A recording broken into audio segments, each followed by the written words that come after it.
Here at the Red Army Fan Day. This is for the Pure Red Reds. I'm your host, Ellis Gelios. We are here to discuss a few things. One of those is to review last night's game, the 2-1 win against Western Sydney Wanderers, and I'm delighted that I've got Robby Anderson from the Red Army, who's also an FFSA referee, who's going to divulge into reviewing some of those decisions that helped the team get over the line in last night's A-League game. Just for your information, we've got the W-League team warming up behind us. It's a double header here today at Marden. W-League team playing Western Sydney Wanderers, and then the Youth League team following against Brisbane Roar. Robby, welcome. Thank you very much for having me. I just want to ask you quickly, just to start things off, it's a fantastic day out here. How important is it for Adelaide United and the Red Army to engage with the community during windows that aren't just a match day for the senior team like what we're seeing today? It's absolutely huge. I mean, at the end of the day, the kids coming in, they're the future of the sport in the country, and also, I guess, the future of the actual game and how it's going to develop. So if we don't start involving those kids into these, sorts of activities, like we've got banner painting over there, a couple of kids having a kick around, it just helps to involve it's a bit of a joke, which is the family-friendly side of it, but that's actually what we are. I've got a 5-year-old boy myself, and I was lucky enough to take him to his first couple of games, which one of those was actually getting to see Ethnic score 2, which that's a rare occasion in itself. But this is something that's been in the works for a little while. We wanted to get the kids more involved. This year we've had more kids sign up to the Red Army. We've actually started family packages, the whole works. The main thing is everyone's seeing half of the active support groups now dead in the A-League. So we just sorry to cut you off, we saw, who was it just most recently, I think, the Den? The Den has confirmed that they're going to be wrapping up at the end of the season. They've had nothing but trouble with their club. So it's really sad to see. It's an atmosphere, it's an environment.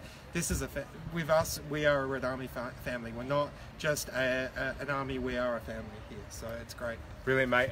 Just want to inform the viewers, we've got Chris Adams that did come on the show for a preview show a couple of weeks back filming, and he's going to announce any questions that you guys have for Robby or myself in regards to the game last night or anything concerning the Red Army going forward. Also, just to inform everyone, we've got Travis Dodd, who's given his time to come and sign autographs and take photos with some young fans, which is fantastic. And there's a massive amount of props out and small-sided goals that everyone's getting around, and a lot of banners and some face painting too. So it's a fantastic initiative from the Red Army to give their time. We're just going to get into the game from last night, Robby. So Vince Lear, cracker, came off a Craig Goodwin squared ball in, and then Goodwin himself got on the score sheet late on to win us the game. Rolly Bonavacia scored a free kick to equalise for Western Sydney before Craig Goodwin's goal to make it 1-1. Now we'll get into Izzo and his woes from set pieces in a minute, but I just want to ask you, just generally, what did you make of the performance against the Wanderers? Well, I think we're improving every week. The thing is, we've come off of a pretty shocking performance from Sydney. Going 2-1 down, or going any points down from Sydney is not a good day. And especially after watching them on Wednesday last week, absolutely annihilated Melbourne Victory. It just makes you wonder what was going on. So, look, we got the win. It wasn't pretty, but sometimes you can't always play pretty footy to get the 3 points. So, I'm very happy with the result at the end of the day. Now there's a bit of a fixture jam coming up, so we've got Perth away next Wednesday, Central Coast at home next Sunday. He needed to do a little bit of rotating, I would have thought, like occurs. Did you agree with bringing Vince Lear back in? From the Melbourne Victory game and the Sydney FC game? Should he have started after how he played against Sydney last Sunday, or would you have gone for Constant back in? And I also just want to quickly get your thoughts on the whole Ken Ilso saga. Just from my own point of view, I was actually one of his harsher critics right at the beginning, but I've done a bit of a 360, and I've got to admit, is he getting the minutes to really prove himself at the moment? Because we obviously didn't see him feature last night. Vince Lear regaining his place in the team. He obviously scored, but in hindsight, would you have made that change? And the lack of Ken Ilso minutes at the moment. Your thoughts, Robby? Lear, look, at the start of the season, I absolutely loved him.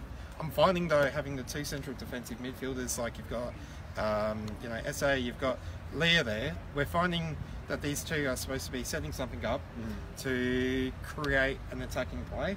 And if you've got two central defensive minded mindsets coming in to try and do that, I'm just finding that's where we're having that choke point. I think, you know, I'd rather someone like Ilso coming in, you know, dropping it back to one central defensive midfielder, letting Ilso and work with, you know, so like Goodwin, starting with, you know, even on the other side, Galloway. You know, this is where I think our attacking play could come from. When it comes to Ilso, I actually was a huge fan of him to start off with. When I first started seeing his highlight reels, I know it's easy to misjudge from a highlight reel because at the end of the day, they are highlight reels. But what I noticed from him was he was always passionate about what he does. He's not getting the minutes he deserves. He's not getting the minutes that he needs. I understand Kurz has his own plan. But, you know, I was actually having a chat with Ilso on Instagram earlier on this week. You know, he had a really good interview with Sports Day. They were asking about it. And honestly, I think the more the guy has time on the field, he has more of an opportunity to show what he's worth. When he has scored goals, they've been absolute crackers. So, you know, let's see more of that. At the end of the day, it looks like Blackwood's now out again with injury, which it means... You know, Ilso's got more of an opportunity now, rather than being the second choice, to become the first choice and show his worth. Because, I mean, at the end of the day, I know we've got the player, I think his name's Barber something. Something like that. I know Rings a bell. I know he played for us for a little bit, like 22 minutes worth. Bit of a glimpse in the title defence season. But, I mean, at the end of the day, if we can get someone like Ilso regularly performing, you know, even teeing up with, you know, Goodwin and Galloway, we've got a striking force there.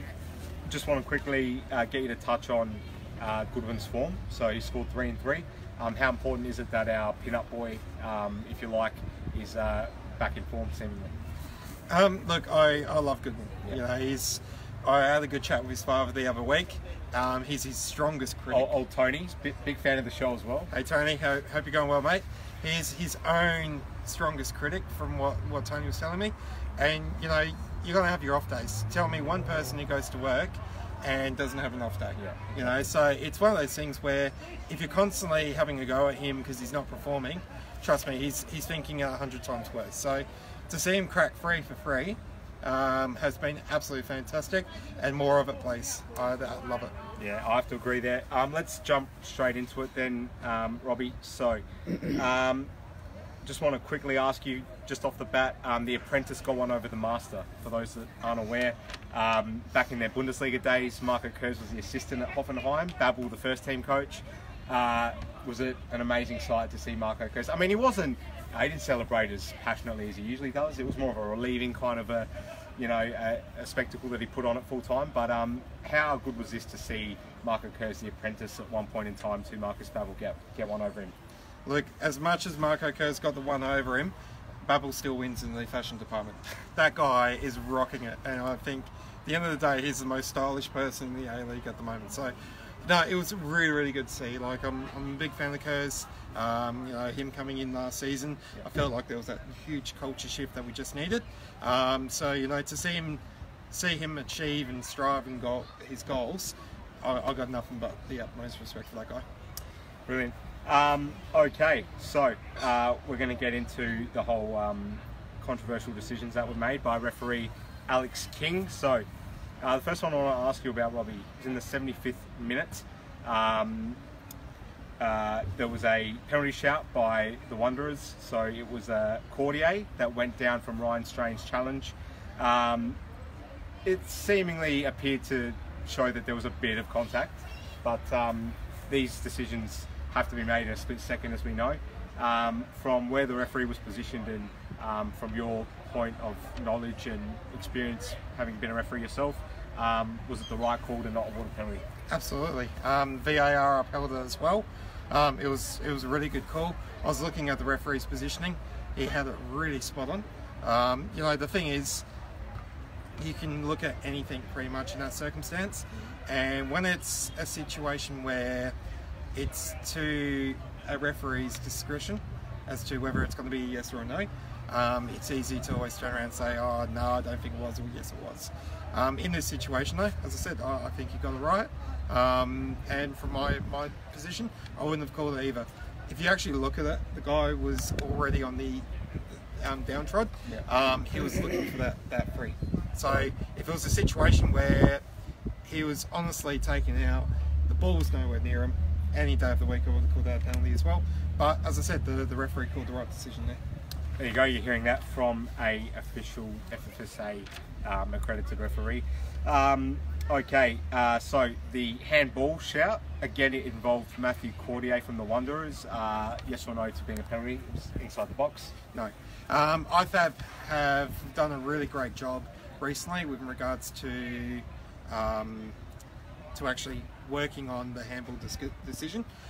What we need to look at is it a situation where, one, it was intent, two, has it broken up the state of play, and three, has it denied or allowed access to that player for a goal scoring opportunity.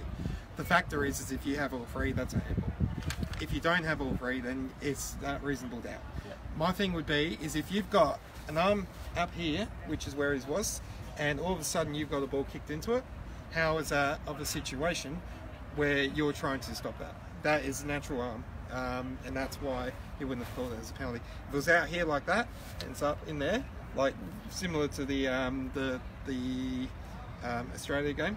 Then that, Milligan, yes, that's a clear handball. So that's where I think in that situation, again, very well decided by the referee.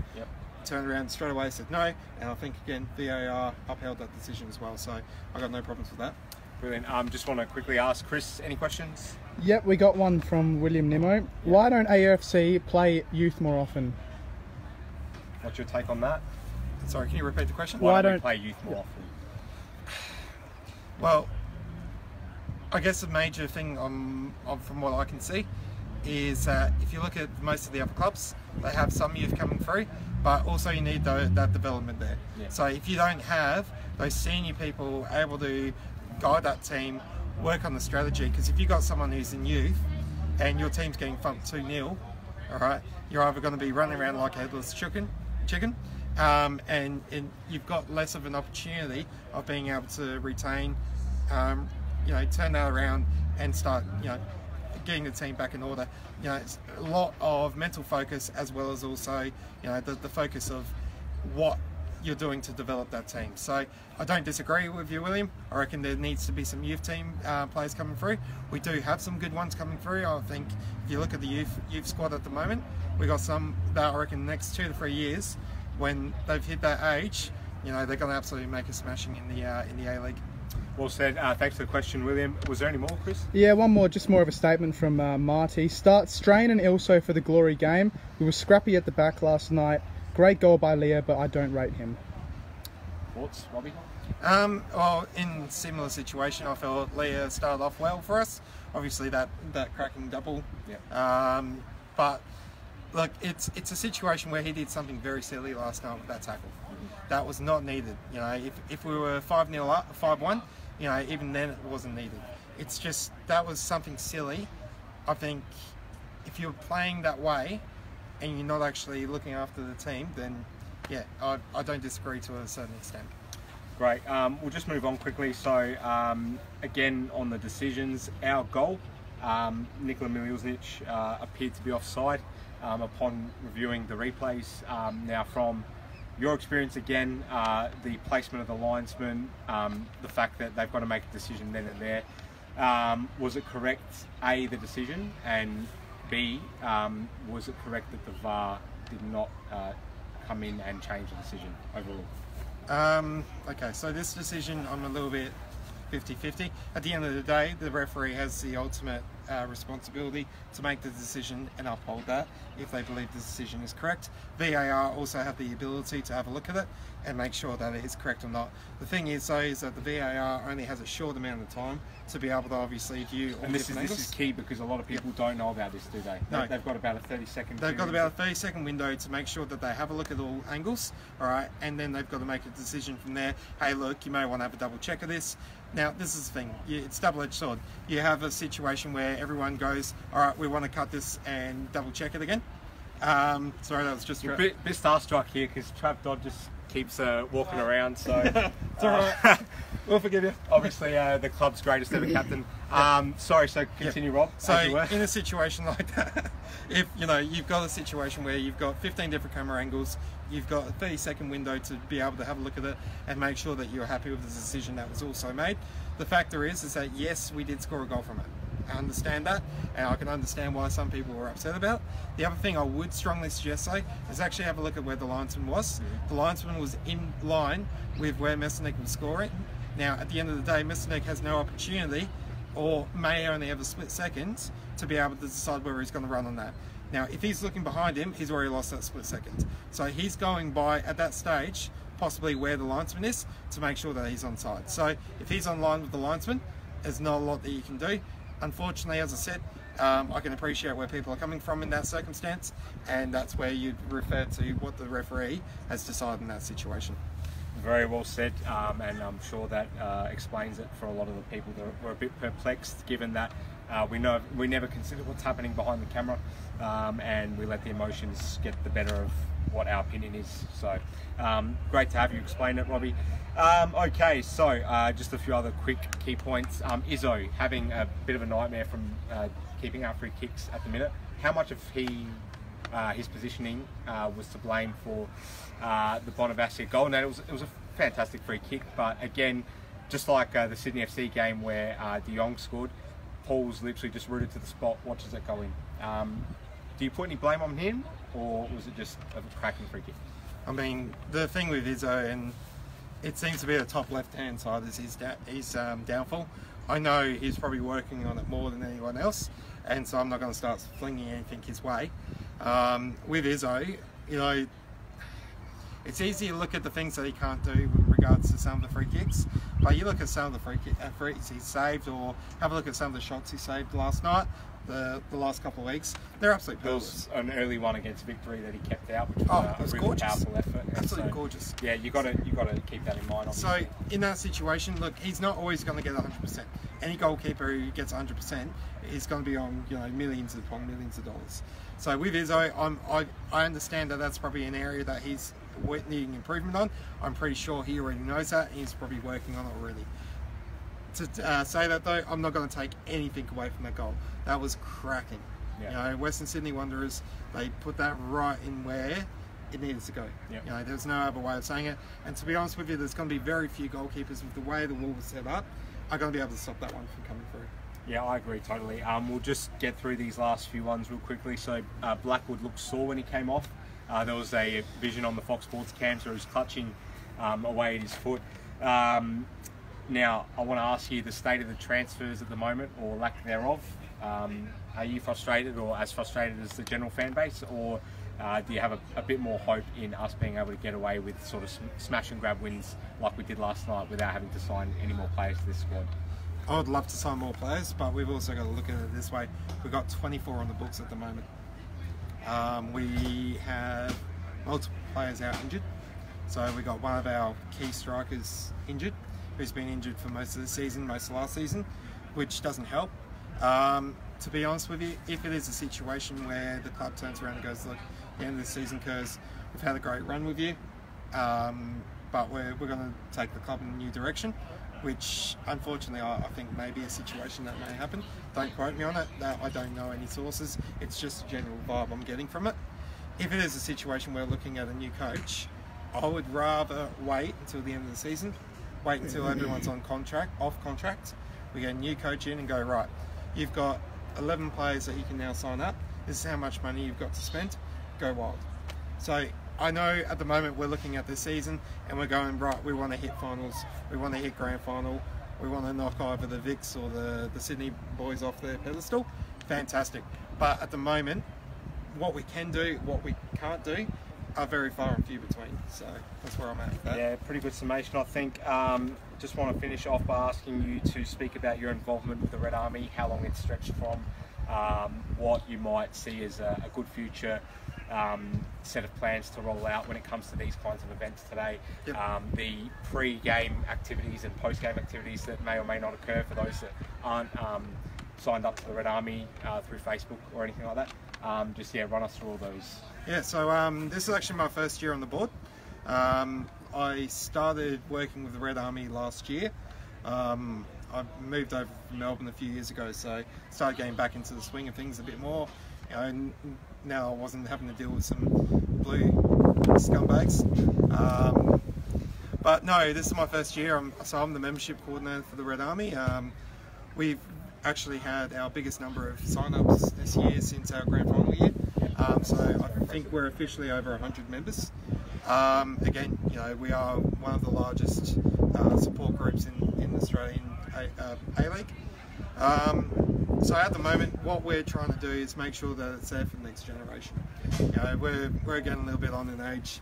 You know, I'm 32 in August, and family man as well. Family man, so I got a 5-year-old boy who's over in WA at the moment. But what we're wanting to make sure of is that, you know, the kids don't forget what it's like to be in the active play.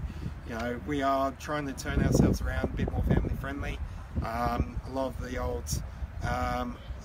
old chants that we used to use, which were more socially acceptable back then, we've tried to make sure that either we can change it, adjust it, or remove it.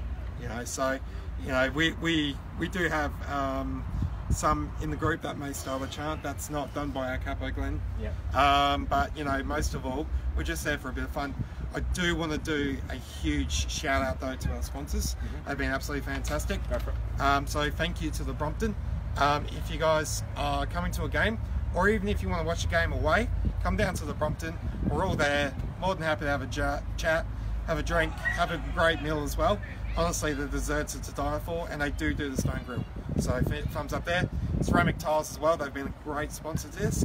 And also the Blue Eagles here at Marden, they've been absolutely fantastic with this. So, you know, big up to that. And please, we are family friendly. We do want more members to come in. You know, this is an experience. We don't want just people to sit down and expect that the game to be sitting there quiet. We want you guys up, and we want you guys chanting with us. Just going to quick shout out to Chris Adams. Yes. Puts out a lot of fantastic YouTube content, and he's a massive presence in the Red Army. Now he's one of the young ones that you referred to. Quick shout on future president's material here. We'll have to wait and see. It depends on how much he slips into still a little bit unproven. Yeah. No, but look, he's done some great stuff this year. He messaged me just before we were about to do the FLM week, and he's like, "Hey, I've been doing this little project." And he just sent me the video that he'd made up for the Melbourne away. You know, and the video was. Oh, and next thing you know, I've sent it to Jason Cavey, and I'm just like, you got to check this out. And we're just like going, holy cow, we got goosebumps. So that's the sort of stuff Chris Adams does for us, and honestly, I'm looking forward to seeing what he has for us in the future. And he's set himself a high bar, so he's screwed. Brilliant. Well, thanks so much for joining in. Just before we wrap up, Chris, any other questions? Nope, that's it. No, okay, no worries. Thanks so much for speaking to us, Robby. You'll obviously catch Robby at any home game, and I'm sure plenty of away ones down the line as well. Thanks so much for tuning in, guys. It's a fantastic day here, and look out for any future Red Army events that get put on. There's a family feel and a family focus towards all of it, and it's a great day out overall. So thanks again for tuning in. Thank you, Robby. Thanks, Chris, for filming, and we'll see you guys real soon. Cheers. Thank you.